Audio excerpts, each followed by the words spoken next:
Começando mais um Quark Podcast pra vocês, e hoje, nesse episódio, é um episódio diferente, que a gente tá tentando um modelo um pouco mais tranquilo ali na forma com que a gente conversa, e por conta disso eu achei necessário a gente começar esse episódio dando uma contextualização, né, pra você saber sobre o que a gente conversou dentro desse episódio. Nesse episódio tá eu, o Luiz e o Raulzito. Nesse episódio aqui a gente classificou ele como Coffee Break, mas agora os Coffee Breaks eles vão ser sem tema específico. E nesse caso, então, a gente começou contextualizando, né, falando para as pessoas que não são no meio acadêmico o que significa o Coffee Break, como que eles funcionam. A gente criticou coffee breaks atuais que estão gourmetizados. Continuando dentro desse assunto ali, a gente acabou trocando, né, e falando um pouco sobre como as pessoas no meio acadêmico, os alunos, de forma geral, têm um comportamento diferente do que era na nossa época, ali antes da pandemia. Essa mudança no comportamento, talvez, ela tenha impactado nas pessoas que estão formando, os novos profissionais que estão passando aí pelo meio acadêmico, e como que eles têm saído e como que eles podem ali estar impactando no final, né? Qual o tipo de profissional que a gente está formando no dia de hoje. O ensino superior tem se tornado cada vez mais um produto, né? E como os políticos deixaram isso acontecer. Então aí no final das contas esse foi um episódio que começou sem tema específico, e cara, eu acho que foi um dos melhores episódios que a gente gravou até hoje, pelo menos nessa temporada. Faz muito tempo que a gente não gravava. Eu acho que hoje, a partir desse episódio, eu posso setar assim, Quark is back, e a gente fez um episódio bem legal. Então espero que vocês aproveitem e curtam, compartilhem e assistam até o final, que tá valendo a pena. Então segue o baile. 5, 4, 3, 2, 1, 0. All engine running. It's one small step for man. It's alive. I'm a beautiful butterfly! This is called gravity. Salve, salve, Quarkers e Quarkas e Quarks. E Quarkers. Como é que é o não binário de Quark? Quarker. É nêutron, como é que é a outra partícula? Neutro é não binário? Neutro é não binário? Putz. Positron. Positron. Quarks, vamos chamar de partículas subatômicas aí, que subatômicas. Acho que partículas subatômicas pega todo mundo aí, né? Isso. Não vou falar. Tá, assim, ó, começa o negócio, tá todo mundo com medo de mandar um cancelamento, entendeu? Que cara, mundo vivemos hoje em dia? Em 2021 não tinha esse medo aí não, que os caras chegavam todo mundo, né, mandavam todo mundo tomar naquele lugar, e não tinha esse papinho aí, cara. É isso, cara, a gente tá refém do respeito agora, cara. Nossa, a gente essa, diria Casimiro Miguel, você meteu uma aspas pesada aí, cara. É isso, a gente não pode mais desrespeitar ninguém, cara, isso é um absurdo. Não, eu acho que a gente pode, eu tenho total tranquilidade e paz de espírito de fazer isso. No primeiro episódio, né, a gente falou, vamos cuidar com o que a gente fala. Na verdade, cara, no primeiro episódio a gente prometeu muita coisa, né? Esse episódio é piloto, não vale nada. Esse ano nós vamos conversar, vai ser um negócio mais leve. Taca-lhe 2 episódios políticos e criticando tudo. Mas pra resolver isso, e também nossa falta de tempo, hoje a gente tá um podcast sem pauta. Não tem tema. Hoje a gente vai no freestyle, só no Charlie Brown Jr. Vamos ver se... Então, assim, se vocês estão ouvindo é porque deu certo. Então, é um ponto importante. Então, vamos ver o que sai, vamos trocar ideia do que a gente quiser. Até porque, às vezes, o tema dá uma segurada em nós, ou a gente brisa, que nem episódio passado tinha um tema e não era Crepúsculo, mas a gente acabou... Chegou lá, né? Se vocês assistirem esse episódio e não chegaram na parte do Crepúsculo, tá setado lá por capítulo, pule por parte do Crepúsculo, que com decode de fundo ficou muito melhor.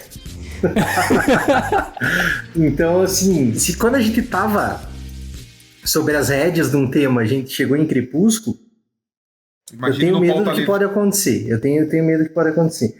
Mas pauta livre, a gente podia mudar esse termo, cara, porque Você não quer Pauta- Pauta livre é forte, Não, meu não. parceiro. Você não quer que eu Pauta fique livre. livre? Não. Não. Pra mim, eu sou autoritário. Na real, é que pauta livre me dá um ar tipo aquele programa lá, Cultura Livre por Bala Desejo, sabe? Não. Ah, não, Nunca, ótimo. sabe? Não, perfeito. Três- Vamos mudar três agora vezes essa sim. porra. Cara, viu? Cara, nós já fomos cancelados. Esse episódio já foi cancelado. Então não tem como. Mas, mas por enquanto vamos manter o pauta livre aí, até a gente pensar num nome melhor. Mas, Como é que, viu? O nosso era Coffee Break antes do reboot do Se a quarto. gente colocar isso numa caixinha, isso aqui é coffee break. Ah, não, tudo bem. Então. Só que O Coffee sem Break tema fixo, tipo, entendeu? Esse é o primeiro Coffee Break livre. Quando você vai pra um evento, cara, vamos lá, eu vou começar devagar aqui e a gente vai para frente. Mas eu só tenho não sei visto... se carece antes disso, só rapidinho, que hoje a gente tá aqui, né? Eu, Luiz, Luciano, Raul. A gente não deu ois, a gente já entrando, apesar de a gente provavelmente gravar uma chamadinha antes disso, mas só... Hoje não temos a ilustre presença do Fefe. Deixamos aquele grande abraço pro nosso querido Fefe. Aonde estiver. Lutando contra o capitalismo selvagem.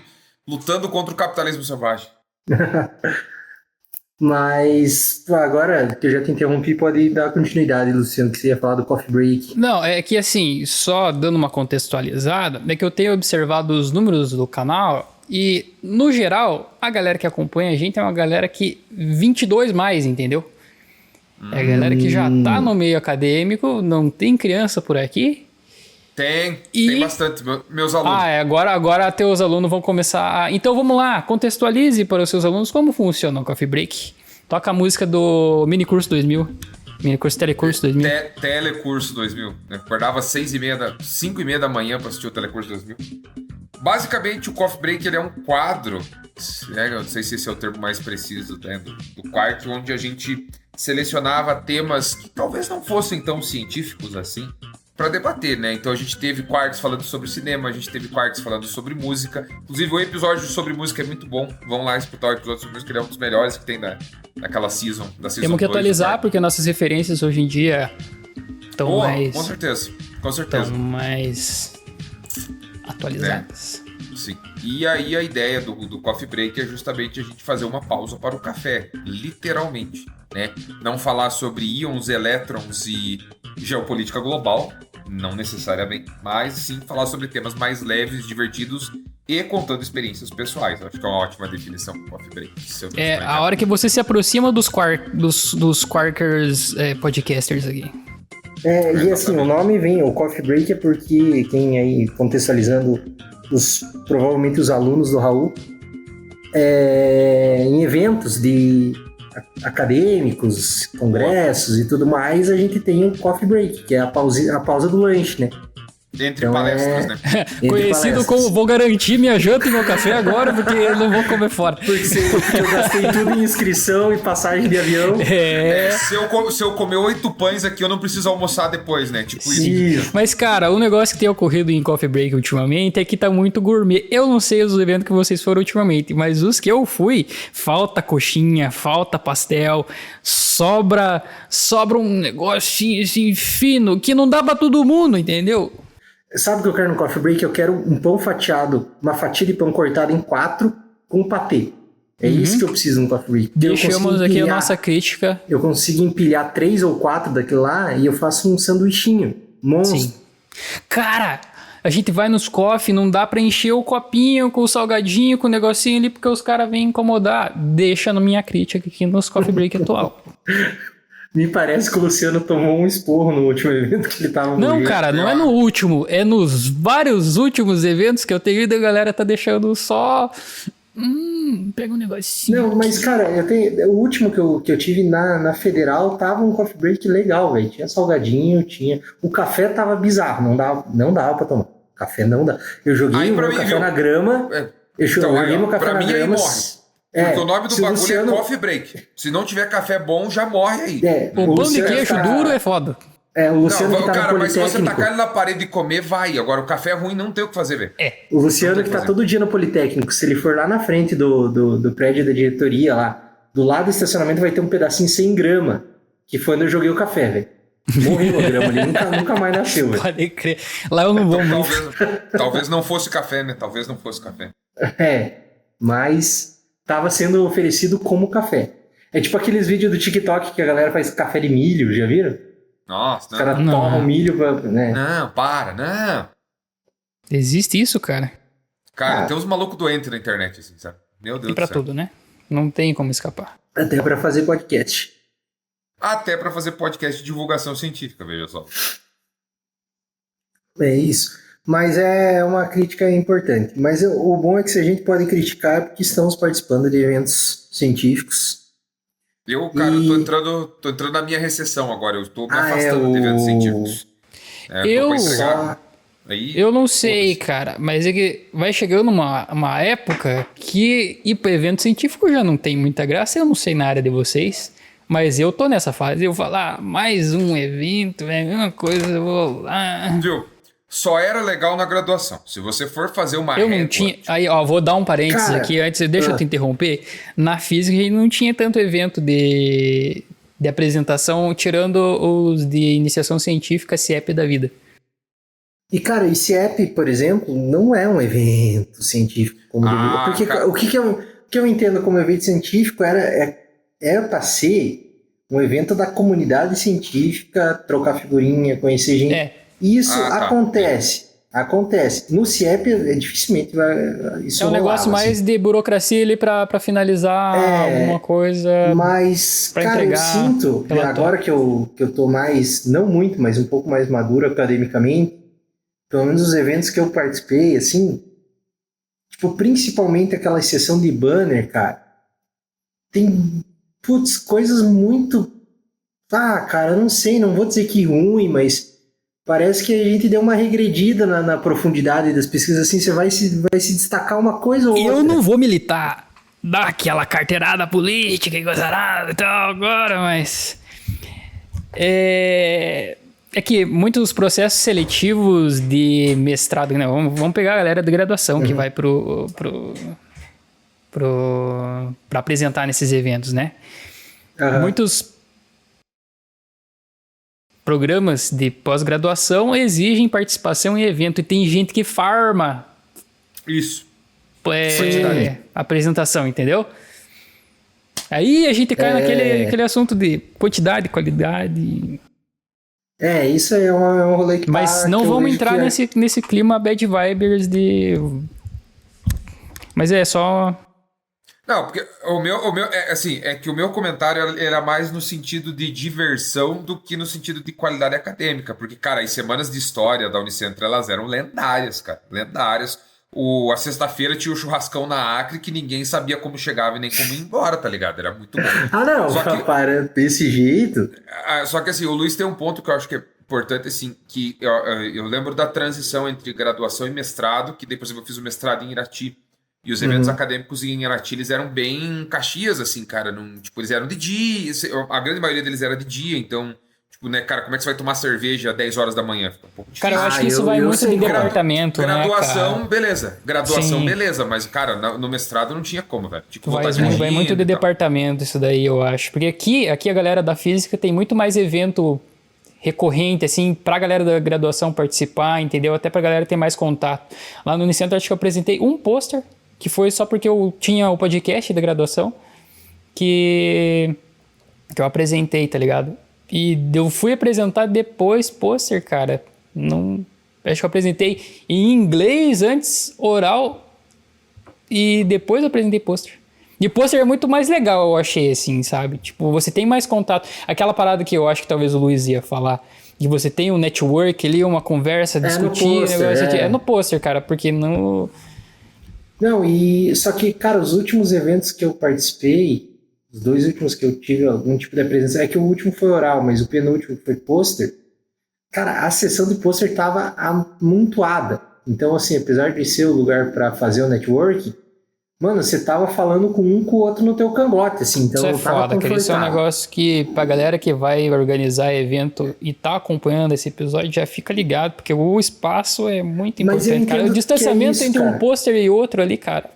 É porque, assim, para apresentações orais, por exemplo, elas ter uma curadoria um pouco mais aprofundada, porque você não pode ter muitas apresentações que vai ter uma sala com data show e tal. Tem questão temática, né? E o pôster é um pouco mais fácil de você colocar mais pôsteres. E qual que é o lance? Quanto mais pôster, mais pessoas pagaram para estar no evento, entende? Tipo, como se fosse se estivesse comprando o seu certificado de pôster. Então, eu entendo que uma organização de evento, se ela quiser, tipo, não, vamos limitar em 80 pôsteres. Daí a gente consegue aproveitar o espaço, é legal. Tá, depois que encher as inscrições dos pôsteres, quem que vai pagar só para sair como ouvinte ali do evento? Vai só para aproveitar o evento sem ter a sua certificação que apresentou, que tá publicado um resumo e tal. Então eu entendo que...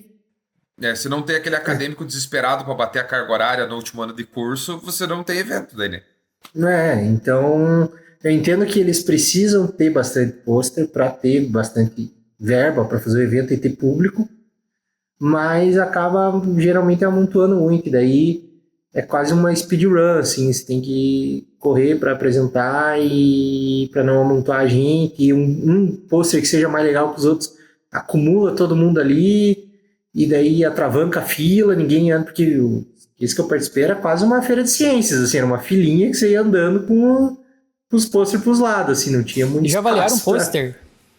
Nunca avaliei pôster. Não. É legal, cara. Não... É legal, interessante. É? Eu avaliei de um evento que teve ali na pós, e aí era uma escola de verão, de física, alguma coisa assim. E aí veio, eu acho que talvez para cada um é diferente, né, para cada evento, mas ele tinha a categoria pra gente dar pontuação de 0 a 10. E era interessante, cara. Tipo assim, eles me colocaram, eu sou experimental. Uma coisa que eu descobri... Pera, o que é ser experimental? Eu sou físico experimental. Vamos lá, uma coisa que eu descobri, eu não sei se na área de vocês também funciona assim, mas quando eu tava em Guarapuava, eu fui criado no meio de físico experimental. Pra mim só existia físico experimental.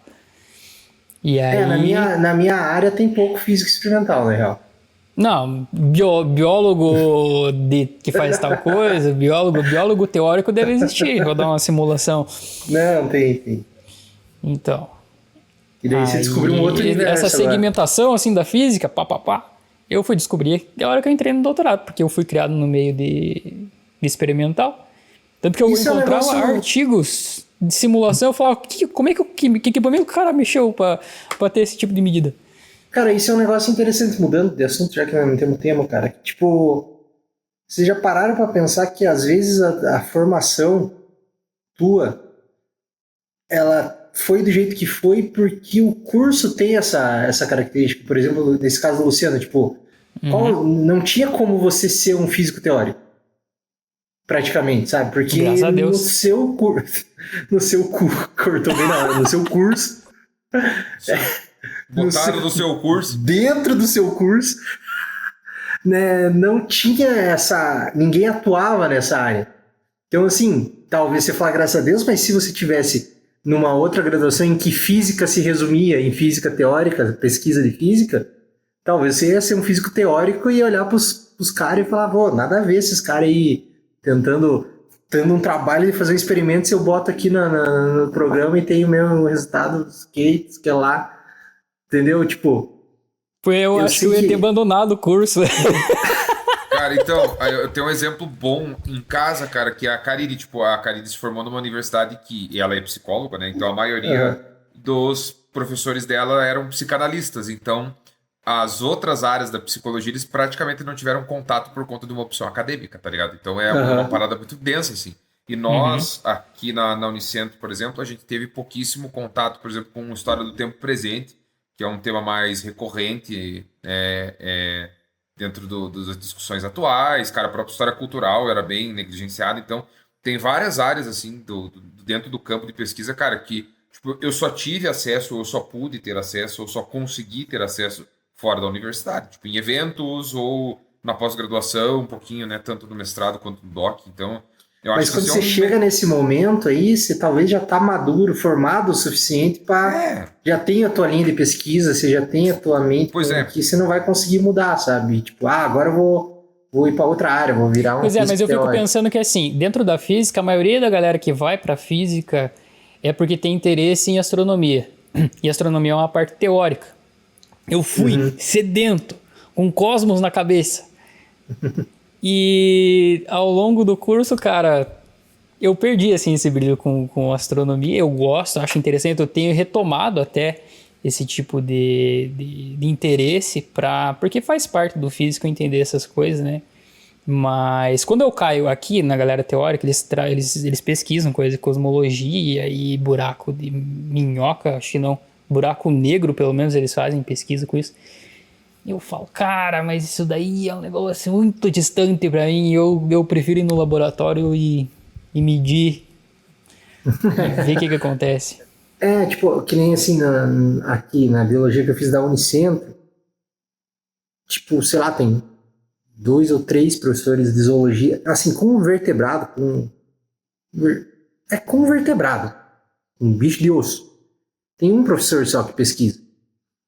Então, assim, ele vai ter o quê? 3 TCCs por ano. Então, vai ser 3 alunos que vão trabalhar com vertebrados. E esses caras provavelmente vão seguir a carreira nesse sentido. E beleza. Aí, quando eu cheguei na Federal, eu vi que tinha muita gente que trabalhava com vertebrados também, mas em uns rolês muito diferentes do que eram os vertebrados que eu conhecia. Porque os vertebrados que eu conhecia, você vai para o mato, faz uma lista dos bichos que você achou no mato, e a partir disso trabalha com uma coisa ou outra. Pô, lá tem um monte de galera que nem vai pro mato.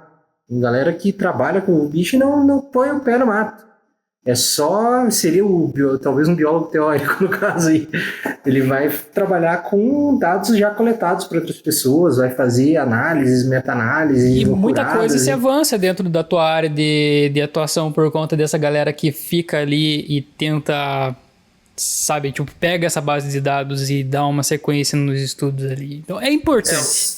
É importante tanto quanto, mas não é. O que eu ia dizer é que também, o Lu usou o termo tipo, avanço ou mudança, né? Mas eu acho que também é uma própria adaptação do campo científico ao meio no qual ele está inserido, né? Também porque, tipo, pois é, aproveitando que você falou isso, foi a coordenadora da CAPES, da representante da física esses dias lá na pós-graduação. Cara, eu tenho que caçar o nome dela, Kaline, alguma coisa assim. Eu sou péssimo com o nome, tá?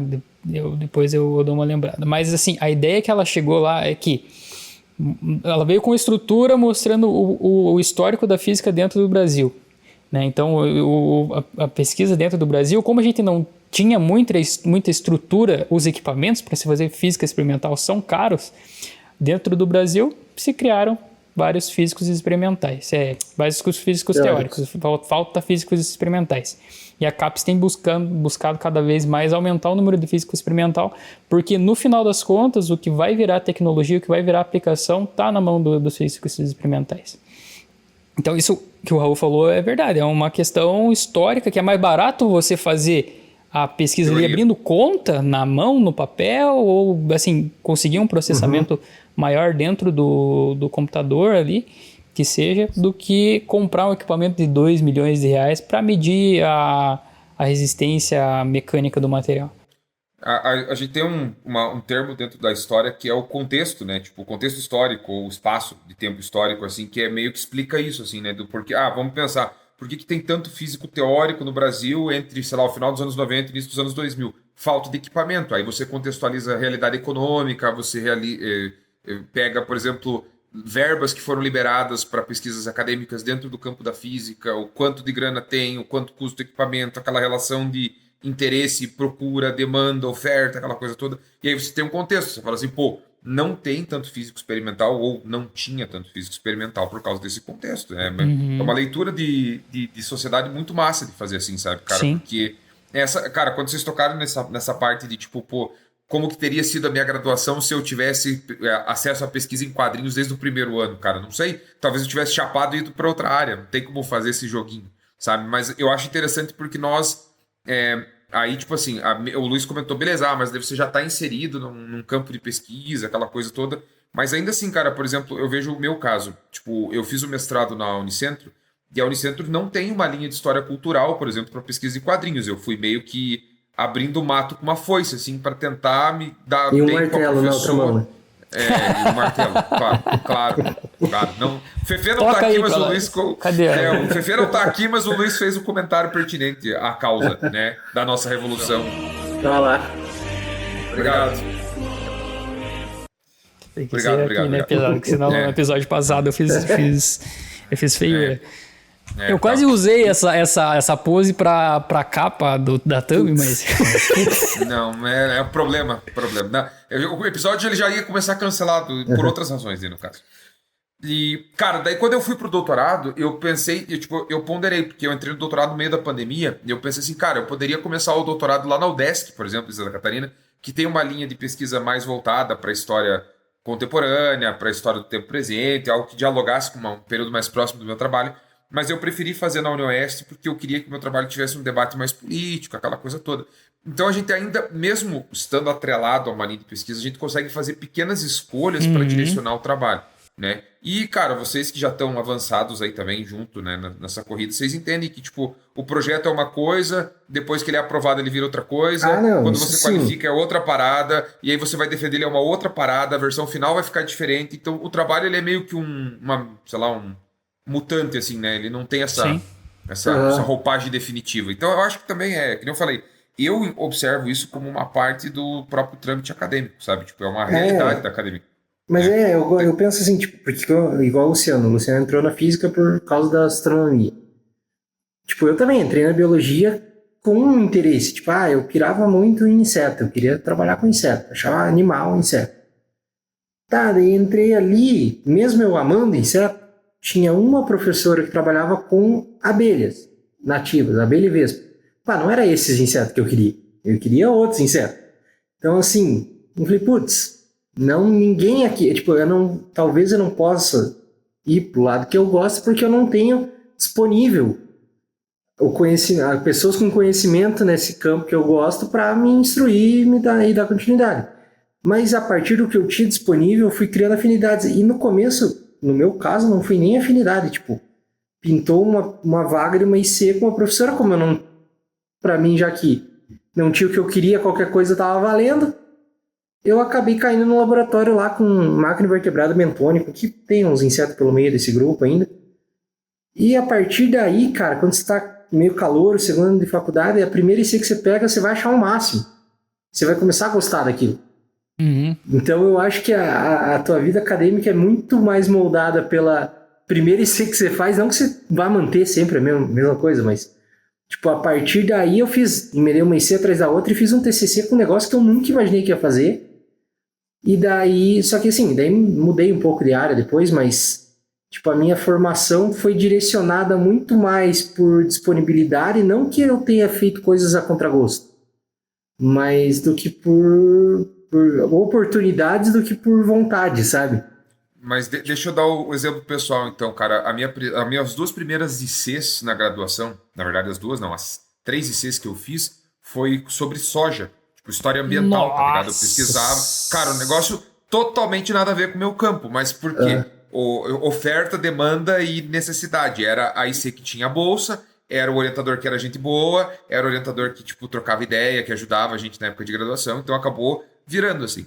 E aí, no último ano, beleza, cara, tô com o TCC pronto, era só chegar e pegar a IC e adaptar algumas coisinhas e fazer o TCC, meti o pé em tudo e fui pesquisar quadrinho, que era o que eu queria fazer. Então, até que eu falei, essa minha observação de ser mutante é meio que isso, assim, é ter essa leitura de, eu queria pesquisar isso, não posso, vou pesquisar outra coisa, e aí essa coisa que eu tô pesquisando não vai virar porque eu não penso em seguir nisso no mestrado e vira de novo, sabe? Então, uma coisa que eu acho muito bacana, e aí eu vou falar de uma academia pós-2010 para cá, talvez, pós-2015, não, 2010 já estava um pouco mais flexível, porque, cara, a geração dos nossos pais que conseguiu ir para a universidade, ou da galera um pouco mais velha que nós, aí que sejam uns 10, 15 anos mais velha que nós, que foi para a universidade, eles tinham que fazer a opção pelo curso, e aquilo é com o que eles iriam trabalhar o resto da vida. Não tinha uma abertura para você trancar a faculdade e começar outra, era muito mais complexo, o acesso ao ensino superior no Brasil era muito mais difícil. E nós não, cara, a gente entrou numa leva, cara, eu tenho amigos meus que tentaram 3, 4 cursos diferentes até se encontrar e dar sequência na carreira profissional, sabe? Então, essa mutação pela qual a universidade passou, acho que é um processo bacana, e ele valorizou muito essa pluralidade da universidade, assim, sabe? Então, até você fazer câmbio de eventos, né? Pô, eu sempre ia nos eventos da filosofia, nos eventos de arte e educação, nos eventos da geografia, eu ia no CDTEG também, cara, que era, nossa, bem distante do meu campo, assim, mas era muito legal, porque havia já uma maior flexibilidade da parada, não tinha aquele vetor de dominância sobre os cursos ou sobre o discurso mesmo em si. Eu acho isso muito maneiro. Então, essa nossa observação, ou essas nossas observações sobre a academia, acho que elas são legais porque elas partem dessa premissa de que, né, as coisas não estão mais engessadas como eram, sei lá, 20, 30 anos atrás. Então, acho maneiro que a gente tenha também sobrevivido a esses processos. É nítido que os trabalhos eles estão decaindo no sentido de nível, qualidade ou quantidade, para não entrar naquela bad vibes de, né, influência do capitalismo sobre a universidade, mas assim, para pensar que, pô, é também parte do processo de mudança, né? Tipo assim, algumas mudanças vão melhorar e outras mudanças vão piorar. Cara, eu tenho esse processo. Uma visão é que eu ainda estou consideravelmente inserido não, eu estou em contato com a graduação ainda. Tipo, eu estou ainda no laboratório da Unicentro, vou lá todo dia, converso com o meu orientador que dá aula na graduação do curso que eu fiz. O Luciano, apesar de talvez ter um pouco disso, tá ajudando isso e tal, é num curso que ele não teve contato na graduação, né? A galera não tem TCC aqui. Não, mas o que eu queria dizer assim, cara, pelo menos ali, falando crítica social foda. Putz, cara, decaiu muito o nível dos alunos do meu curso, por exemplo. Não que eu era foda, longe disso. Não que minha turma era absurda. De qual ano que você tem contato? Cara, eu tenho contato de, tipo, meus irmãos estão... Eu acompanhei meus irmãos praticamente em todos os anos, né? Que eles estão na graduação. Então, eles estão no 4º ano agora. Então, o 3º ano... Meu Deus, parece que foi ano passado. Vai tomar. Aí, o 3º ano... e além disso, a minha mãe tá no 2º ano, né? Que minha mãe resolveu fazer biologia, né? Então... Que maneiro. Maneiro. Então eu tenho contato com algumas turmas e as que o meu orientador dá aula também. O pessoal do laboratório, tem 3 professores lá, né? Então, que eles dão aula, a gente acaba comentando. E o que eu senti, na real, assim, não é questão de que eu não sei se o termo certo é isso, de inteligência, mas não é questão de conhecimento técnico, de aprendizado. Isso também. Mas principalmente, cara, tipo, maturidade e responsabilidade, sabe? Cara, é assustador, tipo, tem galera no 4º ano da graduação que a foto do WhatsApp dele é um japonês, Pois é, cara, eu tenho percebido, notado, acho que não no meu curso, assim, porque eu não tive contato com a galera depois, mas eu acho que no ambiente acadêmico geral, a galera, o ambiente era muito mais sério. Muito mais contido, assim, muito mais organizado. Senti, cara, eu não sei se foram os 2 anos de lockdown, deu uma estagnada no desenvolvimento das pessoas, e essa galera que tá na faculdade agora sentiu, tipo, é como se eles estivessem 2 anos atrás, assim, de maturidade. Mas o que eu tô sentindo também é que, é que se a gente vê só o número é uma coisa boa. Mas assim, no meu curso tá chegando mais gente no último ano. Mas está chegando mais gente no último ano porque estão sendo levadas mais gente para o último ano, não? Eu acho que isso é resultado do lockdown, porque eu acho que a partir do momento em que a galera que entrou no ensino médio, que veio do ensino médio defasado por impacto realmente do ensino que foi precarizado durante a Covid, muitos professores dentro da graduação acabaram tendo esse intuito de dar uma facilitada para a galera conseguir acompanhar e não, assim, tem toda aquela questão de o curso pode perder ponto por causa de não estar formando tanto aluno. Sim. Mas que eu acho que talvez isso não foi reorganizado depois disso, sabe? Eu acho que talvez meio que ficou ali, a gente estava num ponto de educação e depois a gente baixou um pouco o nível para... Sim, eu entendo que o lockdown, tipo, quem fez ensino médio EAD no lockdown, cara, foi uma encenação no ensino médio aquilo lá. Tipo, não tava funcionando. A gente sabe disso. Só que eu acho que tem um pouco disso que você falou, que talvez não tenha a ver, mas eu acho que sinto que foi uma saída dos departamentos de combater a evasão, foi facilitando o curso. Sabe, tipo, em vez de ter outras estratégias para combater a evasão dos cursos, porque é um problema, tipo, cursos, tem curso ali no centro que não enche. O primeiro ano não enche vaga, sobra vaga. E como é uma universidade estadual, a gente não sabe como tá lá na ponta a cobrança dos cursos sobre isso, né? Isso que é complicado então, também. Porque no ensino médio a gente já sabe que tá complicado. Né? Mas assim, se não tá formando gente, vamos fechar o curso. Então, para formar gente, a gente tem que fazer a galera chegar lá. E, cara, eu vejo assim, tipo... Cara, eu acompanhei meus irmãos na graduação. Tendo aula com professores que eu tive aula. E, mano, os caras tinham... O que eles tiveram de prova com consulta na faculdade não tá escrito, velho. Não tá escrito. O que eles tiveram de prova com consulta. E o que não era com consulta, tinha a prova, e daí a recuperação era pegar a sua prova e refazer ela, e refazer o que você errou. Então, tipo... Sabe, eu sinto que isso não tá... Lógico, eu tive professores na graduação que exageravam. Não precisava de tudo. A graduação, uns 4, 5 anos atrás, era um negócio pra você perder. Não precisava. Cara, eu não tive... Assim, depois do meu terceiro ano da graduação, eu falei, cara, eu não vou mais perder noite de sono, cara. Não vou mais, porque senão eu vou ficar caduco. Coisas ali que, se perder, passava. Mas o negócio inverteu muito, assim, não dava pra nivelar. E acho que agora foi perdida essa mão, sabe? Não, Bom, termina depois. Não, pode falar, não. Antes, já que vocês estão aí sendo muito cavaleiros, eu quero fazer uma pausa e falar que esse assunto aqui pode ser estendido nos comentários do nosso vídeo. Então, como a galera que acompanha a gente possivelmente já passou tanto desse, acho que uns 3 temas aqui que a gente já debateu, podem contribuir aqui no comentário as experiências próprias aí que tem tido sobre esses assuntos. Isso.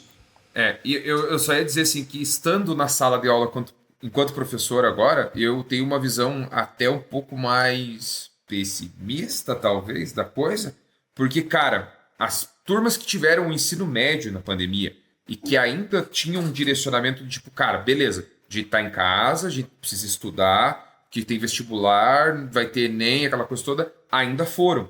Eu tô enxergando agora, gente, as turmas que tiveram, tipo, 7º, 8º, 9º, às vezes um 6º ano na pandemia, essas estão mais debilitadas, porque elas perderam, vamos dizer assim, o alicerce estrutural do conhecimento. Cara, 7º e 8º, por exemplo, em matemática, língua portuguesa, ciências, ele é um alicerce muito sólido de conhecimento. Então, eles chegaram no ensino médio pós-pandemia defasados. Então, tipo, eles tiveram um prejuízo no Fundo 2, o ensino médio deles foi bambo, e eles vão por uma graduação agora completamente lesados, sabe? Completamente lesados. E na minha ótica, a gente vai ter ainda uns 10, 12, talvez 15 anos de prejuízo nesse sentido. Enquanto a gente não terminar de tirar toda essa galera que estava na pandemia e que foi afetada de dentro desse rol de ensino médio / universidade, a gente não tem como readequar a coisa, porque teve um prejuízo, cara, sabe? Tipo, cara, mas eu tenho medo da gente não ter, eu digo sociedade, não entender que o ensino de agora é o oficial, sabe? Tipo, conseguir voltar para a cobrança que tinha antes. Então, porque até sair toda essa galera, a gente tá falando de aí mais uns 6 anos, sabe? Que nem a gente tava falando, que é uma coisa assim, a cobrança na nossa graduação era excessiva, sabe? Tem umas coisas que eu acho assim, questão de saúde mental, não tinha necessidade. Eu acho que vale a reflexão e reestruturação desse tipo de coisa com base no que aconteceu depois. Sim. Desculpa ter cortado. Não, isso eu concordo. Mas no sentido de assim, a galera que sofreu a pandemia já saiu. Mas a gente voltou no ensino. Talvez os professores que estão... A galera que vai começar a dar aula agora é a galera que terminou no meio da pandemia alguma coisa. Eu acho que, eu vejo, pelo menos na minha área da biologia, que o jeito que está agora, a graduação acaba... Apesar do diploma dizer que é o contrário, quem está saindo agora não me parece estar preparado para atuar na área que eu atuo, sabe? Não que eu seja especial, Eu quero entrar eu quero entrar numa outra discussão, cara, porque aí se nós for fazer esse remapeamento, tem cara que se formou comigo que também não deveria ter pego diploma. Lá em 2016, tá ligado? Então, assim... Mas assim, o que eu sinto agora é tipo assim, talvez a pós-graduação tá quase virando eticamente um requisito para você atuar profissionalmente naquela área, porque eu, na minha situação, eu amadureci já bastante na pós-graduação comparado com o que eu saí da graduação. Mas eu tô sentindo que a galera que tá saindo agora, por causa dessa facilitação, entre aspas, que por N motivos está rolando, tá saindo muito menos maduro. Não, pode ser que o conhecimento esteja sendo aplicado do mesmo jeito. Apesar de a prova ser com consulta, o conhecimento tá lá, o conteúdo tá lá. Mas o senso de responsabilidade, cara, parece que tá... Nossa, eu pareço muito tiozão falando isso, velho, que doideira. Mas no final das contas é mesmo. Cara, é bizarro, cara. Tipo, isso é uma coisa que eu falei lá com foto japonês, o Luciano me cortou, não deixou eu explicar. Mas tipo, galera no quarto ano que vem falar com você, pedir ajuda pra alguma coisa, pedir talvez pra você ser banca do cara, e a foto do cara é um coreano de K-pop, velho. Quarto ano da faculdade, 21, 22 anos na cara, velho. Aí tem... Tá ligado? Esse é o japonês, né, da história. Tipo, é o Patrick do Bob Esponja, cara. Quem que é você, cara? Quem que eu tô falando? O lendário Shaolin Matador de Porco, tá ligado? Tipo quem é você? Isso, cara. Quem é você? E eu penso, pô, na minha época de graduação, tá, a gente era bem tongão no primeiro ano. Mas mesmo sendo bem tongão, a gente conseguia no DIAP perguntar. Eu conseguia no DIAP resolver um negócio da minha matrícula. Eu conseguia organizar com a galera uma vaquinha para pegar um ônibus para viajar para um evento. E esse é o tipo de coisa, não sei se é porque, tipo, além de tudo, a gente tá tão virtualmente conectados que a gente não precisa mais fisicamente se mexer para muita coisa, que a galera foi ficando estática, sabe? Tipo, tem professor falando, pô, falei pra galera pra gente fazer uma viagem pra Foz, pra ir no Parque das Aves e tal, ninguém animou. Porra, na minha época, se você falasse de ir pra Foz, caralho, velho. Você ia montar uma vaquinha, um negócio qualquer pra conseguir dinheiro. E eu acho que isso se reflete, cara, não tem tanta festa universitária mais, velho. Retomando a minha crítica, cara, não tem tanta festa mais. E eu acho que isso é reflexo da galera não se mexer, cara. Eu acho que, então você, que é isso que... na tua humilde observação, a falta de sociabilidade dos acadêmicos está prejudicando o desempenho acadêmico. Isso, talvez falar sociabilidade seja melhor do que falar que não tem mais festa, velho. Você achou não, mas a palavra é que assim, sociabilidade ela se estende a festas, mas, cara, isso é muito real, porque, cara, tenta parar para pensar. Vamos pegar a nossa realidade, que era Guarapuava, foi a nossa época de graduação. Existia um evento maior do que o Comunicabera ou do que o Biorgia no espectro universitário? Cara, analisa. O Enterro do Leitão. Existia um evento maior. Olha os nomes: Enterro do Leitão, Comunicabera, Biorgia, Paracetamol, Festa da Galera da Farmácia. 190 que teve que ser encerrado por razões, né, legais. Panca. Tinha outra, Vaca Louca, a própria Midnight. Tocamos. Black Hits. Putz, Black Hits lá no AU Boteco, hein? Caralho, cara. Tinha Evolucerva da biologia também. Pô, eu vou falar um negócio pra vocês que talvez a sociabilidade em festas não seja o problema, porque se eu fui em dois roletes daí... Não, mas eu digo que isso é um sintoma da saúde acadêmica. Não, é assim, você União beleza. Das tribos.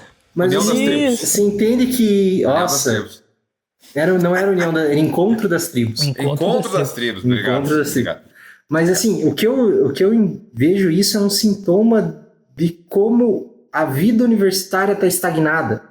E eu acho que isso é um sintoma que é causado por... E não é porque eles estão levando o curso mais a sério. Isso que é o negócio. Porque, não. Porque talvez, não vou pro bar porque eu tenho que estudar pra prova. Não é. Não é. Não é. Ele não vai pro bar porque não tem mais essa cultura. Tipo, isso...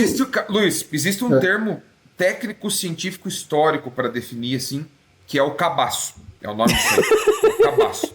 É isso. A universidade tá cabaço. Tá cheio de A cabaço. universidade, ela está lotada de cabaços. E aí, assim, esse problema... E o cabaço eu não falo só no termo técnico, preciso, físico, científico de ser virgem, mas no sentido de ter uma atitude de pessoa cabaça, tá? Que é o cara coxa que não é coxa, é o cara nerd que não é nerd, é o cara que bebe, mas não bebe, é o cara que é maromba, mas não é maromba, sabe? Então, o cara, ele falha em todos os aspectos sociais da vida dele. O cara ou a indivídua, pode ser uma mulher também. Cara, eu acho que é um termo bom. Né? Esse que você usou, o cara que é nerd não é nerd. Tipo, ele tem todo o colateral do nerd sem ter a vantagem, sem ter a vantagem de talvez ser estudioso, talvez ir bem nas disciplinas. Exatamente. Porque assim, na minha turma tinha os CDF. E tipo, eu consigo listar 2, 3, assim, numa turma de 9. Que era a galera, tipo, não ia na festa. Tinha uma menina na minha turma que a gente se uniu pra ela tomar a primeira cerveja dela na faculdade no 4º ano. Caralho. Só que, ó o espírito universitário aí, a turma se unindo pra descabaçar, não no sentido sexual, que aí já agora vai ficar estranho pra caralho, mas desnerdar. Para ela ter a sua primeira experiência, vamos colocar. Desnerdilizar a nerd da turma.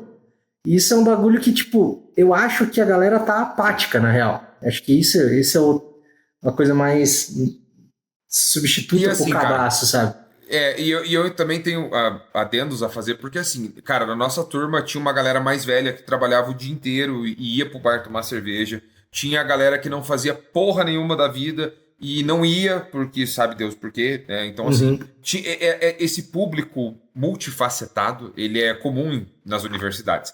A grande questão é que nós estamos nivelando por baixo esses últimos anos, assim, cara. Porra, eu fiquei E assim, aí eu vou transportar a minha experiência para outras localidades. Eu fiquei 1 ano lá em Marechal, né, por causa do doutorado, então eu tava todo dia na universidade, né, e, cara, curso de Direito, curso de Educação Física, curso de Psicologia, curso de Agronomia, e, cara, coxa no último, assim, cara, galera, cara, pouquíssimas festas, um ou outro rolê, cara, fraco o troço. Não que eu estivesse procurando festa também, né, porque tava na pós-graduação, cara, é outra realidade. Eu hoje em dia também não tenho pique nenhum pra ir numa festa, mas eu... Mas, cara, tipo assim, mas a galera da graduação tá assim, cara, é esquisito. Sempre foi esquisito, sabe? Eu também, eu assim, não tô muito distante desse espectro do Luciano, assim. Tipo, cara, eu não era um cara super festeiro que tava todo final de semana em festa. Mas, pô, a gente ia, cara. Tipo, a gente até porque você morava em outra cidade, né? E aí sair com a galera, você perdia o busão. E tem toda uma logística que o cara que mora em outra cidade tem que ter pra participar dos rolês.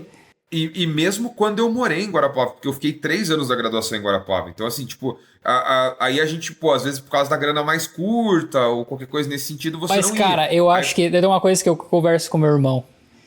Que parece que você ia com 5 e uma E um sonho. Poeira do bolso e você voltava trincando pra casa. Putz, Entendeu? Cara, eu fui muito rolê com teu irmão, cara, e é verdade, cara, isso é verdade. Então, cara, formatura. Irmão... Tenta pensar em formatura, velho. E, cara, todo final de semana ele tava numa festa. Eu tinha um rolê que eu gostava, velho. Era ir num pensionato que tinha lá no Santa Cruz, do outro lado da Praça da Unicentro. Tipo, você levava um gole. Se quisesse levar, a galera ficava toda lá trocando ideia. E o pensionato era open bar de mortadela, velho.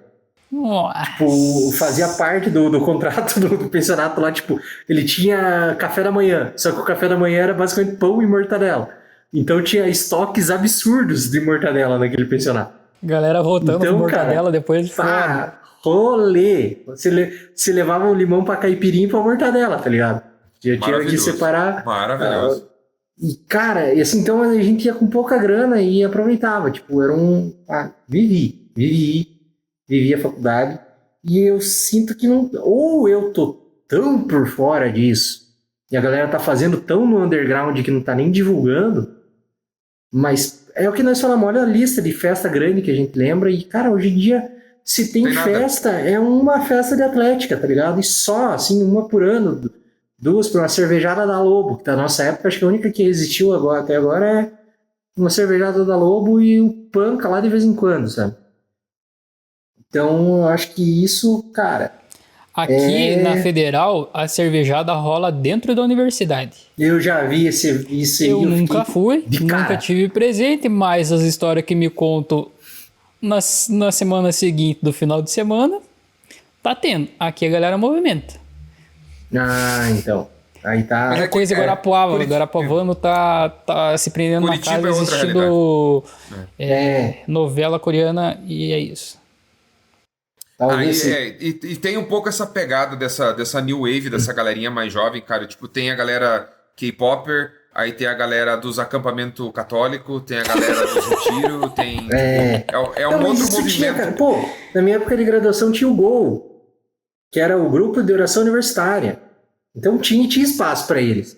Quer dizer, tinha mais ou menos espaço, porque eles viam brigando com a galera do terçaral, porque era no mesmo horário. E a morreu música o do terçaral agora também, né? Morreu O o sarau ali, terçaral, o velho. área, eles não usam pra nada. Não, cara, na nossa época, tipo, toda terça era sagrado, o terçaral tava no calendário. Mas isso foi da depois da Unicef, pandemia.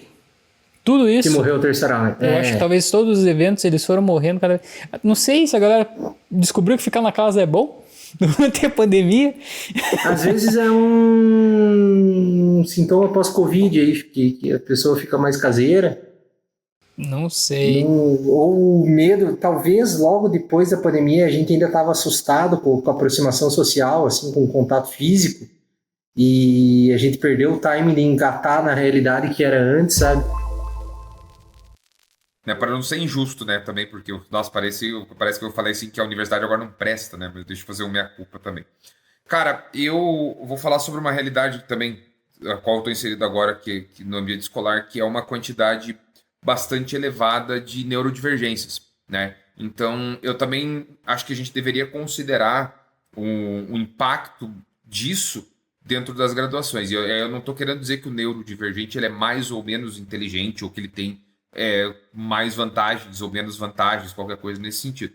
Mas a gente está vindo nós estamos tendo gerações agora com um quadro bem significativo em números de neurodivergências, e eles estarão nas universidades, eles estarão ocupando esses espaços, e eles têm modos de vida e sistemas de pensamento diferentes mesmo, assim, são pessoas que têm hábitos e costumes que nós, que não temos neurodivergências diagnosticadas, pelo menos temos, né? E aí vamos entrar num debate um pouco mais profundo que são os pais dessa galera, assim, sabe? Então, tenta pensar, por exemplo, o moleque que sai que nem eu entrei na universidade com 17 anos, tá ligado? Então era uma realidade assim, meu pai teve que fazer minha matrícula na universidade porque eu não era maior de idade, tá? E essa galera tá chegando na universidade, cara, e a universidade ela é um ambiente hostil. Ela é um ambiente hostil pra caralho, assim, cara. Tipo, professor psicopata, aquela galera esquisita na sala, é um ambiente, tem fila pra comer no intervalo, aquela coisa toda. Então é uma realidade muito diferente dessa construção que eles têm, assim. Então eu acho que seria legal também a gente fazer uma reflexão, talvez não nesse episódio, talvez num episódio futuro sobre isso, né, de pensar a neurodivergência, né, no campo universitário e trazer algum especialista. Cara, com mais bagagem eu tenho pra uma falar opinião sobre, né? consideravelmente polêmica, mas na verdade não é uma opinião, mas é uma dúvida que eu tenho mesmo, assim, tipo, é um dilema quase, que é assim, porque, putz, teve acho que ano passado, os calouros da biologia do ano passado, acho que era ano passado, putz, a turma de 30 alunos, cara, tinha papo de 10 acho que 8 ou 10 laudos na turma. Então, de diferentes questões psicológicas, né? Mas tinha, por exemplo, duas pessoas autistas que, assim, eram, não sei categorizar níveis de suporte ou coisa do tipo, mas era coisa assim de a comunicação ser difícil até. Os professores estavam preocupados. Teve uma reunião com a galera de inclusão social lá da Unicentro, especificamente no departamento de biologia, porque era uma quantidade grande de alunos naquela leva ali que precisavam de diferentes tipos de suporte. Eu entendo que os professores não estão preparados para receber, tipo, você não... é que eu não fiz licenciatura, mas quem eu conheço que fez licenciatura fala isso, que, tipo, você não sabe fazer uma prova adaptada para o laudo A, para o laudo B, para um disléxico, para um não sei o quê. Tem que fazer o enunciado adaptado. Não pode ter texto grande. E assim, eu entendo a importância dessa adaptação. Acho isso muito, muito importante para inserir essa galera na sociedade. Mas eu também me preocupo, esse é o dilema que eu tenho mais polêmico. Que se um cara que tem um nível de suporte um pouco maior, precisa ter pouco texto, precisa ter assuntos mais diretos no enunciado, porque ele não consegue interpretar textos muito longos ou coisas mais não tão diretas assim, ele vai passar a graduação dele inteira tendo todo o suporte de adaptação possível para fazer isso, porque é direito dele e tá certo, eu acho isso válido. Mas como que esse cara vai se inserir no mercado de trabalho? Porque o diploma dele tem o mesmo peso que o meu. No caso, ele pode assumir o mesmo cargo que eu numa profissão. Só que a profissão inteira vai ter que seguir esse nível de adaptação também? Eu acho que talvez não. Como Eu acho que talvez para esse caso específico, vamos lá para a galera que realmente tem dificuldade, tem que passar por uma parada adaptada ao longo da carreira, da carreira acadêmica, né, da parte de estudos, pelo menos. Eu acredito que seja candidato a vagas para PCD. Mas esse é o lance, o diploma dele não tem. Não, isso sim, mas ele ainda vai ter que passar. Eu acho que esse é um problema. Então, assim, ele vai acabar exemplo, continuando passando por esse tipo de situação a vida inteira dele. Ele vai ter que ocupar vagas específicas, ainda que ele tenha o mesmo diploma que você, entendeu? Mas a saturação de vagas específicas, a galera vai transbordar para as vagas não específicas também, entende? Tipo. Não, mas assim. É que o meu, assim, a minha ideia era fazer uma reflexão, assim, também, né, mais, não é bem exatamente nessa sequência, mas, cara, eu acho que não é, a gente tem que aceitar, mas, assim, a gente tem que entender que a realidade da universidade, ela é excludente. A universidade no Brasil, ela sempre foi para elite, ela sempre foi para a galera mais rica, ela passou a ser universalizada de fato pós anos 2000, cara, tipo, até o final dos anos 90, a universidade era um negócio muito elite. Né? E essa abertura, ela aconteceu de uma forma rápida, eu considero, tipo, num espaço de... Não, rápida não, num espaço de tempo curto, né? Se você pega, por exemplo, de 2000 a 2019, como um marco de abertura da universidade, com FIES, com ProUni, com programas de incentivo, com aumento do número de universidades, com aumento do número de cursos, e isso é muito bom, só que nós não estamos conseguindo lidar com as consequências dessa abertura demasiada, e aí eu vou entrar num outro mérito, para sair um pouco dessa questão da neurodivergência, por exemplo, assim, universidades à distância, que estão, assim, cara, tem aos rodos, tem em todas as cidades, e aí é o mesmo dilema que o Luiz tem com relação ao diploma ser o mesmo. O cara que se forma na Unisquina em 2 anos e meio, ele tem o mesmo diploma que eu, que levei 4 presencialmente. Mas aí eu acho que é bem diferente de você comparar uma universidade Unisquina de uma pessoa PCD que teve problema, né? Total. Mas assim, eu como comentando em cima desse Unisquina, aí eu acho que é um problema geral do Ministério da Educação que deixou a educação virar um objeto de comércio, entendeu? Sabe o quão profundo é isso, cara? Porque, assim, permitir que o cara que mora lá no interior do Cunhep, do Tiep, que nunca teria oportunidade de fazer faculdade, fazer um curso. Tem esse lado, mas também tem o lado de que o cara que mora do lado de uma universidade acaba não conseguindo entrar nela por N motivos e vai fazer uma esquina. Então, eu acho, tipo, de forma saturando o mercado e faz área do profissional ir lá para baixo. Pô, tem conhecido não, mas pessoas que eu sei que, no meu caso, eu pago menos da metade do que costumam receber, que é aceitável, eles pagam menos da metade que isso, sempre demanda de profissional. Isso é terrível para a classe, para o meu cargo, porque trabalhando por micharia, então por que vão mais? Entendeu? Mesmo eu me julgando competente e capacitado para fazer isso. Mas é porque a demanda está muito grande. Tipo, a demanda por vagas de trabalho está enorme. Eu lembro que eu tinha contato bastante com a galera da veterinária na minha época de graduação. E eu vi um professor comentando uma vez, era algo assim, não vou saber os números exatos, mas algo tipo que na Alemanha inteira você tem 3 cursos de veterinária, 4 cursos de veterinária. Em Guarapuava você tem mais que isso. Tipo, é um pouco assustador, assim. Pensando em como o mercado de trabalho vai abraçar toda essa galera. E aí entra justamente no que o Lu falou sobre aquela questão de fazer essa construção do ofício universitário, assim, de pensar, ok, então nós temos uma uma demanda muito...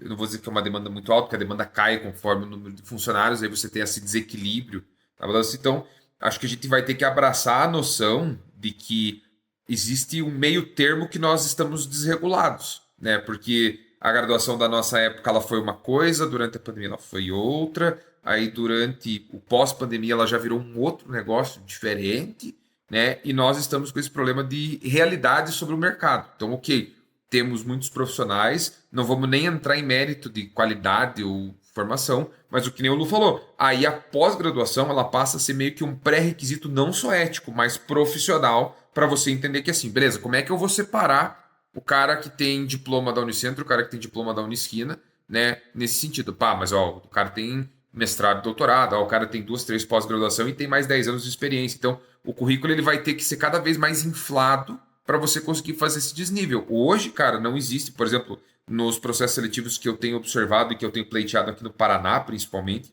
não existe universidade que aceite menos do que doutores. Não existe. E aí tem universidades mesmo que ela aceite, a concorrência vai ser de doutores. E daí, tipo assim, você joga... Aí você tem uma reguinha que tem universidades que já estão pedindo pós-doutores com pelo menos 2 anos de experiência em sala de aula na universidade. Então, cada vez, cara, o mercado ele vai... Daí, tipo, eu não sei se isso seria meio que o remédio, entre aspas, para isso, mas assim, tipo, meio que a régua sendo cada vez mais elevada no campo, o que eu vai nivelar o troço. O que eu vejo é o seguinte, cara, eu acho que eles estão... A gente pegou o problema que era a graduação é elitizada e estamos jogando pro mestrado, nem mais o mestrado, mas talvez o doutorado está se tornando a nova graduação no sentido de elitizada. É para poucos. Só que a ideia tem uma linha de pensamento que eu considero que tem a sua validade, mas ela pode ser talvez prejudicial, que é, a graduação era para poucos, então vamos torná-la para muitos. Vários jeitos de fazer isso. Beleza, e aí, foi feito. Daí o mestrado foi elitizado. Deixa eu só segurar aqui um pouquinho, que eu acho que o comentário que eu vou fazer vai deixar o Fefe orgulhoso. Porque assim, a gente olhando por esse... Deixa eu pegar minha foice e meu martelo. Pega a foice e o martelo. Porque assim, se a gente olhar pelo contexto que a gente está dizendo, que a universidade, sim, realmente, ela é um lugar de elitizado. Cara, eu tô dentro de uma federal, onde o meu estágio foi na engenharia mecânica com uma galera... Assim, eu não tinha roupa para chegar na aula para aqueles caras, entendeu? E falando nisso, se já... Esse gancho de... É um lugar elitizado que está cada vez ficando menos, mas o negócio é que quando o pobre chega e ocupa o lugar da elite, incomoda. Claro. Entendeu? Incomoda. Com certeza. Só que eu acho que talvez a forma com que isso está sendo construído para que o pobre chegue e ocupe o lugar do rico, ele está sendo feito da forma mais desleixada possível. Que aí a gente chega naquilo que o Luiz está falando. A gente não tem profissional bem preparado para atuar onde as outras pessoas que tiveram uma boa formação eu acho que assim, o jeito correto não, porque eu não sou dono da verdade, mas que eu vejo o mais correto, talvez, para fazer de fazer o pobre chegar na universidade, era você melhorar o ensino do pobre. Só que isso é uma coisa que, cara, eu digo, o presidente da gestão em si vai botar uma grana num lugar que o retorno disso vai aparecer daqui a 8 anos. Ele vai fortalecer a educação básica, para daí essa galera fortalecida na educação básica chegar no ensino médio, para daí chegar no ensino médio e bater de frente com um rico que faz cursinho. Tem que ter todo um planejamento estrutural ali de a longo prazo para o negócio funcionar. Ele vai botar grana num lugar que não vai dar o retorno que ele precisa para talvez ser reeleito, para ter a propaganda que ele precisava dizer. Esse é o ponto que eu quis dizer, que botar o pobre na universidade serve de propaganda para sua gestão. Então, eu acho que ele tá sendo mais um empurrando a galera para lá. E assim, eu falo isso vindo de universidade pública. Assim, eu nunca fui pobre, nunca passei necessidade. Mas eu vim de escola pública, entrei na universidade pública. Acho que todos nós, né? Eu acho que todo mundo. Então, assim, E eu sempre achei errado essa troca, né? De, tipo, na universidade pública tem aluno de escola particular, principalmente, a maior parte e tal. Só que, putz, eu acho que a gente vai acabar colhendo frutos disso, porque essa ensino superior mais desleixado que eu vejo agora vai formar profissionais mais desleixados e boa parte desses profissionais são do meio da licenciatura, que vão dar aula, vão acabar caindo, de certa forma, no ensino público de novo, né? Então, eu acho foda. E a saturação, tipo, talvez a gente perdeu um pouco da valorização de uma vida sem faculdade, sabe? Tipo, a propaganda de que para você ser alguém na vida você tem que fazer uma faculdade tenha contribuído um pouco com isso, porque agora a gente tem vários formados atuando em trabalhos que ele não precisava ter feito a graduação para atuar. Então, tipo, porque tá sendo mais rentável. O que eu ia dizer, assim, que acho que, assim, para não haver uma interpretação equivocada também, né, para não haver uma distorção do que a gente tá falando aqui, eu acho que os meninos já falaram, mas em momento algum a gente tá deixando de incentivar que as pessoas procurem a universidade, cara, porque se você olhar, cara, eu sempre cito o exemplo do filho do Mick Jagger com a Luciana Gimenez, cara. Tipo assim, tenta pensar, o pai é o vocalista de uma das maiores bandas de rock da história, a mãe é uma apresentadora de televisão multimilionária e ele foi fazer medicina.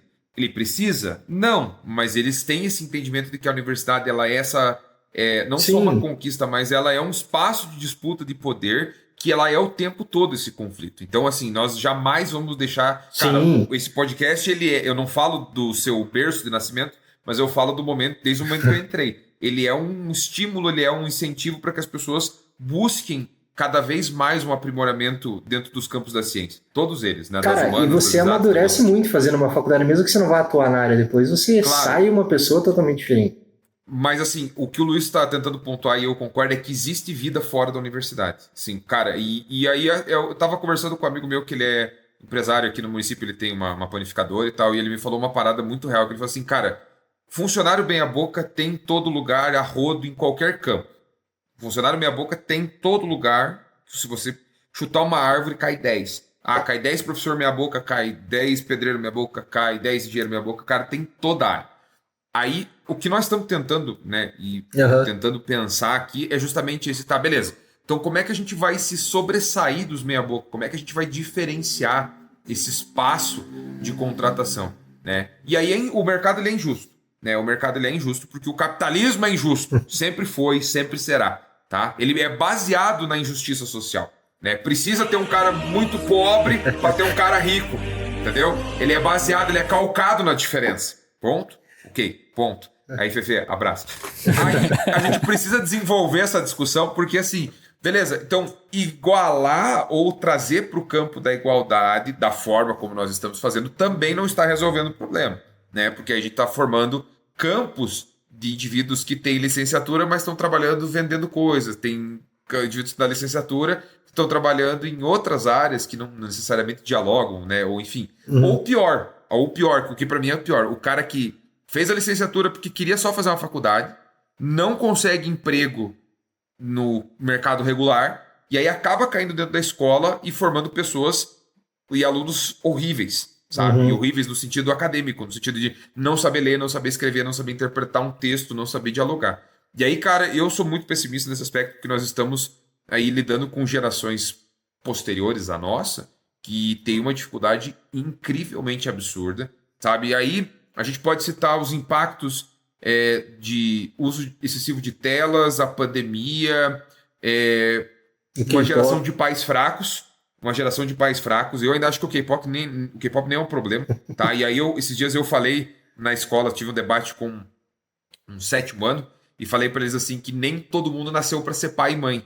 E eles ficaram horrorizados com isso, tá? Eu expliquei o meu ponto de vista, eu falei, gente, da mesma forma que nem todo mundo nasceu para ser engenheiro, nem todo mundo nasceu para ser astrofísico, nem todo mundo nasceu para ser músico, nem todo mundo nasceu para ser pai e mãe. Não é uma coisa que você é obrigado a fazer, né? Nenhum bebê se faz sozinho, salvo Jesus Cristo, de acordo com relatos. Mas, assim, não foi sozinho ainda, né? Não foi exatamente sozinho, então tem uma divergência na parada aí.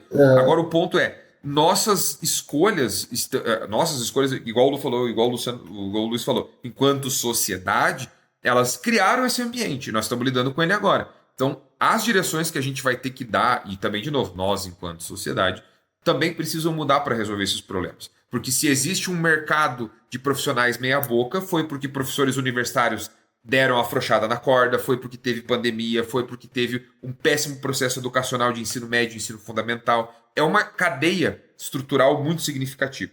E aí a gente vai cair, vocês podem achar em pelo menos 10 episódios a gente falando mal da educação brasileira no sentido de estrutura. A educação brasileira ela é falha há muitos anos e aí o Luiz mata a questão, nenhum político, eu não vou só colocar no rabo do presidente, mas nenhum político, em nenhum momento ele vai estar preocupado em resolver esse problema. Porque resolver o problema da educação básica no Brasil é um projeto de médio a longo prazo que não tem retorno político algum para eles. Então, se não vai dar voto, se não vai dar verba, eles não vão fazer. Tá? Esse que é o ponto. Na minha perspectiva, é só revolução. Queima tudo. Ano eleitoral, vocês têm que pensar o que vocês vão fazer, botar a mãozinha na consciência. Isso, e ir lá escutar o nosso episódio de política antes das eleições de 2022, que é muito bom. Mas esse ano a gente vai estar... Cara, esse ano acho que a gente nunca teve tão político. Esse episódio não era pra falar sobre isso. Mas, ó, ano eleitoral, então é importante, né?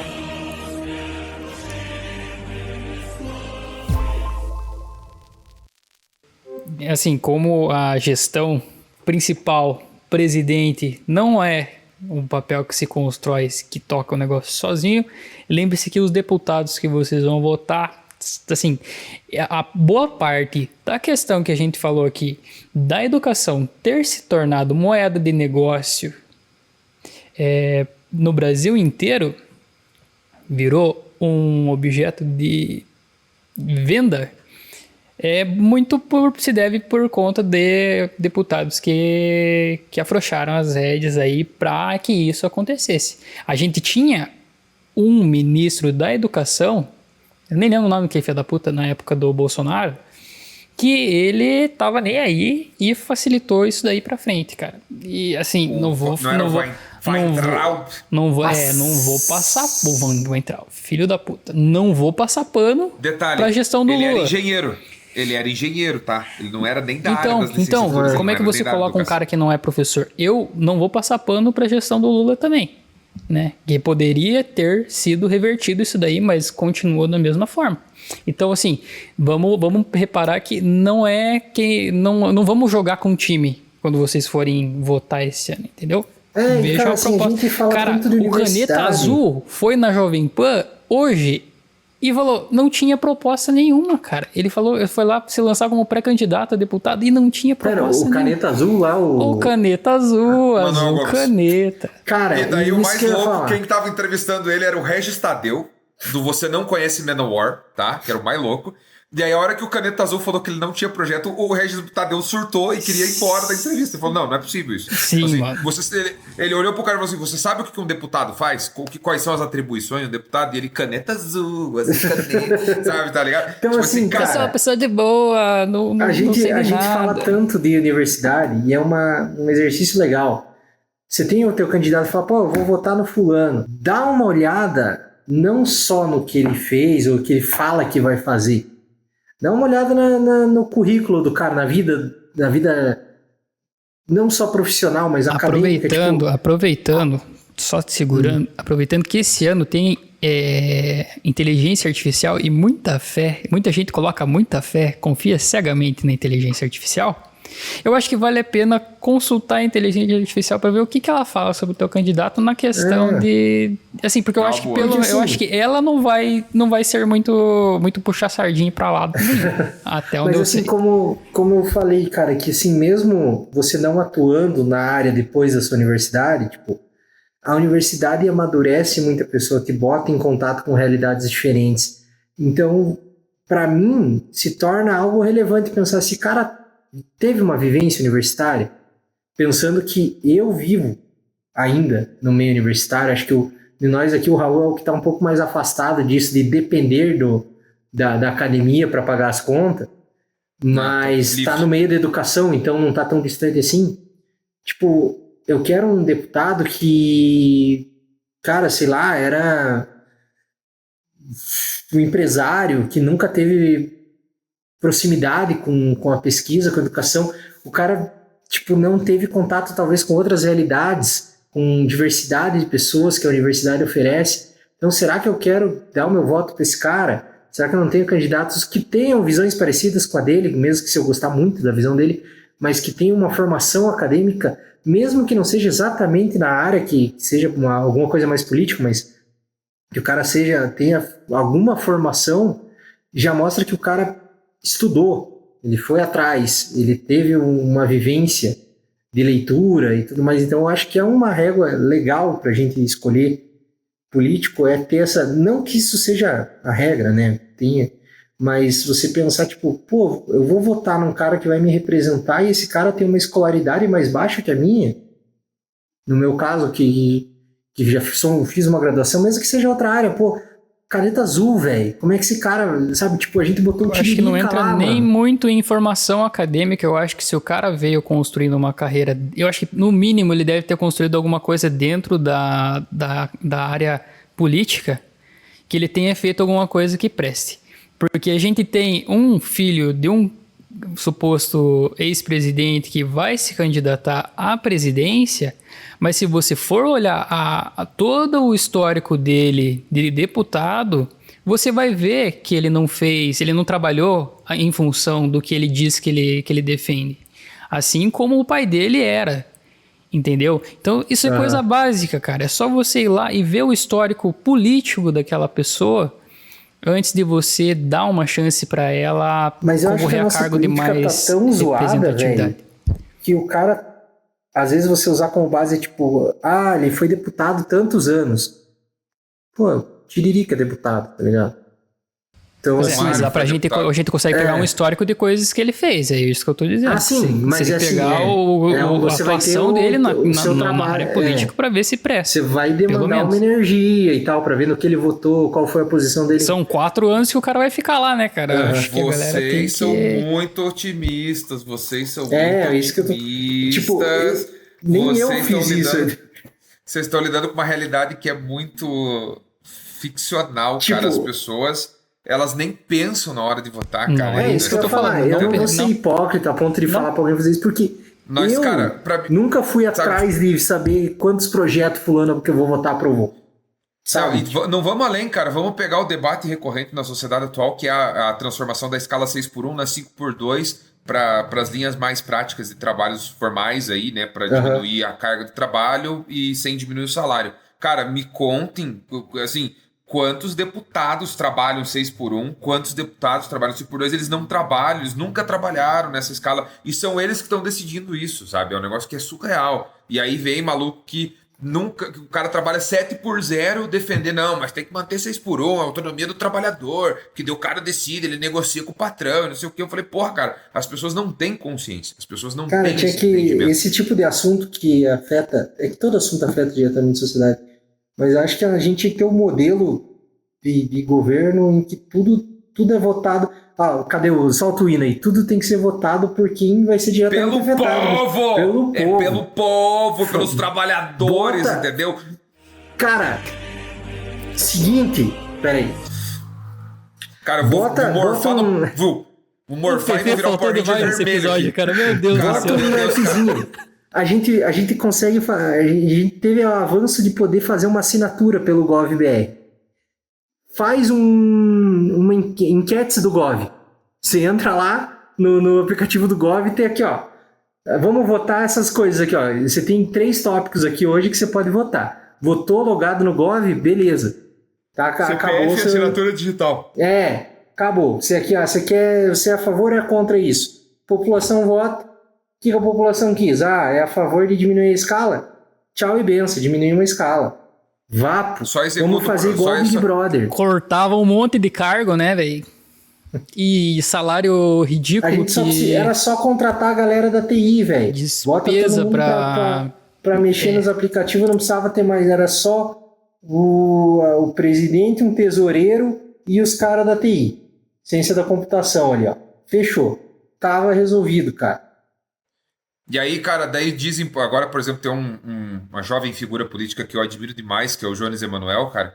E aí, quando ele fala em revolução, quando ele fala em transformação radical da sociedade, os caras falam que ele é louco, cara. Mas quanto mais você reflete sobre a estrutura político-social do Brasil, principalmente, mais assim, mais desesperador é. Mais desesperador é. Quanto ganha um deputado hoje? Na faixa de, sei lá, 40, 50, 60 mil reais, pra quê? Mais regalia. Esse é o ponto, cara. E quantas vezes ele efetivamente precisa se apresentar no trabalho ganhando tudo isso? Sabe? Porra, cara, ele, assim, mesmo ele tendo um cargo público, a gente ainda é tão um olho fechado pra política que ele não é uma figura pública. Sabe? Ele é uma figura pública se ele se expor nas redes sociais, mas o cara ganha tudo isso e ele pode ser a favor do projeto A ou do projeto B, ser contra o projeto, e ninguém fica sabendo, apesar disso ser público, disso tá lá, é só você, as votações são transmitidas, ou se não são transmitidas, tem o resultado disponibilizado, quem votou no quê, e mesmo assim, ele não sofre a consequência dos atos dele, ganhando uma grana do caralho, trabalhando 3 dias por semana. Tem foro privilegiado, não pode ser preso, não pode ser investigado. Ele chega no Instagram e fala, eu sou a favor disso, na hora da votação ele é contra, e se não tiver um cara ali muito ligeiro que vai ver isso e vai divulgar nas redes sociais que ele falou, ninguém vai ficar sabendo. Tá ligado? E isso é culpa nossa também, porque a gente não fiscaliza. E assim, também não é culpa nossa, mas vai tomar no cu, eu tenho tanta coisa pra fazer da minha vida que eu ainda não posso tirar um tempo da minha semana pra fazer uma recapitulação do que o cara que eu votei fez ou não fez, né? Então tem isso, não é delicado. Mas eu acho que pro episódio sem pauta a gente já falou pra caralho, hein? Nossa, mas falou e falou bem. Inclusive, eu vou pedir ajuda de alguém pra fazer tanto corte que vai sair nesse episódio. Meu Deus. Eu ia dizer assim que nesse clima de fogo e revolução a gente podia encerrar o episódio, né? Porque, cara, o conhecimento ele é uma maldição. No final das contas, o conhecimento ele é uma maldição. Sim. Quanto mais você estuda, quanto mais você avança dentro do espectro acadêmico da parada, e no sentido, não só acadêmico, no conhecimento em linhas gerais, assim, mais triste e real fica o mundo, cara. E isso é muito perturbador, cara, porque a gente tá sendo meio masoquista com a parada, assim, a gente vai cavando, e vê que não tem solução, e vê que é uma desgraça, e vê que é problema. E aí, por exemplo, eu sou um cara que, por exemplo, assim, cara, eu fazia isso antes, eu fazia propaganda e tal, eu chamava e tal. Cara, hoje meus alunos me perguntam, professor, se você pudesse voltar no tempo, 15 anos atrás, você faria uma licenciatura de novo? Eu falei, jamais. Jamais. Amo o que eu faço, e aí não é que nem falar que não é falsa modéstia. Eu sou bom no que eu faço, eu sou um bom professor, né? Eu me dedico, eu estudo, eu pesquiso, eu tento sempre, né, abordar o conteúdo da forma mais ampla e complexa possível, mas hoje, cara, dada a realidade e contexto atual, eu jamais iria para uma graduação de licenciatura, cara, e não recomendo que ninguém vá também. Cara, não é porque eu não quero que as pessoas virem professores, mas é porque ser professor é muito triste, cara. A gente tá vivendo num estado que soltava cavalo para bater em professor desde os anos 80, dos anos 90, sabe? Tipo, que o professor, hoje um professor municipal na região onde eu moro aqui, ganha R$2.000 por mês para ficar 20 horas por semana numa sala de aula, cara. Com crianças, com turmas de 30, 40 alunos, sabe? É absurdo. Cara, eu falo, vamos fazer medicina para ganhar 20 mil, pô. Vamos fazer uma se eu coisa voltar no tempo, se eu pudesse voltar no tempo, quantos anos você falou? Para 2015? 15. Não, 15 anos atrás. 15 anos atrás. Se eu pudesse voltar 15 anos atrás, velho. 2010, 2011. Eu ia fazer duas coisas. Eu ia pegar todo o dinheiro que eu conseguisse da minha família para comprar Bitcoin. Primeira coisa. E a segunda coisa era tatuar na minha pele para nunca esquecer, para eu não comer um frango à parmegiana dia 7 de abril de 2025. Cara, eu não tenho nem palavras. Eu perdi metade da piada, mas eu entendi do que você Eu não tenho nem palavras para descrever o quanto eu concordo com você. Cara, é só isso que eu queria fazer na minha vida, velho. É isso que eu precisava. Se eu pudesse voltar no tempo, era isso aí. E se eu tivesse que escolher uma das duas coisas ainda, ia ser o parmegiana, eu acho. Ia ser o parmegiana. Era isso, cara. Lulu, tem mensagem final pra galera aí? Cara, a mensagem final que eu tenho é: se mantenham críticos, porra. Olha. Se vão estudar, não vão aceitar qualquer coisinha que tem porra, não. É verdade. Isso aí, cara. E se você for estudar numa universidade, escolha ela pelo RU. Boa. Esse é uma parada importante. Estudei 4 anos numa universidade que não tinha RU. O Campus Santa Cruz não tinha RU. Nós, com o DCE, com os centros acadêmicos, brigamos por aquela bosta lá, agora tem. Então escolha uma universidade pelo RU. É uma boa escolha. Isso aí. É isso, beijo no coração de vocês. Galera, brigadão. Cliquem no curtir, na estrelinha, no coraçãozinho, isso, se inscrevam, comente, mande pros participe. amiguinhos, comente, cara, transforme a área de comentários numa área de debate pra gente conversar, sugestão de temas e afins, e fiquem ligados nos próximos episódios. Aquele abraço. Tchau.